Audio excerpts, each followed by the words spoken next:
நெஞ்சம் என்னும் கூடு அதில் நெருப்பு வைத்ததாறு, துன்பம் வந்த போதும் அதை துடைப்பதிங்கு யாரு? கலங்கும் போது சேரு, அது தெளியும் போது நீரு. கடவுள் போட்ட கோடு அதை திருத்த போவதாறு? வெந்த புண்ணும் ஆறிடுமா?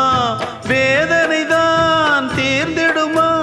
விண்ணுக்கும் மண்ணுக்கும் சம்பந்தம் உண்டுன்னு சொன்னது யாரு? அது மன்னவன் பேரு. அந்த வானத்தை போல மனம் படைச்ச மன்னவனே, பனி துளிய போல குணம் படைச்ச தென்னவனே.